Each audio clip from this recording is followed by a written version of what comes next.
Gaza തെരുവിലെ ചോര കണ്ടേ ഞാനും എഴുതട്ടൊരു കണ്ണീർ കാവ്യം.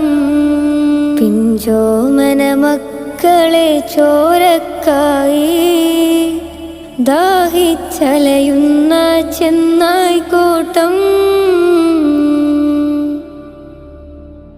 മരിച്ചത് ഞാനല്ല, നീയാണ് മുസ്ലിമേ. ഫാസിസ തടവറയിൽ അടിമയായി നിൽപ്പോ നീ.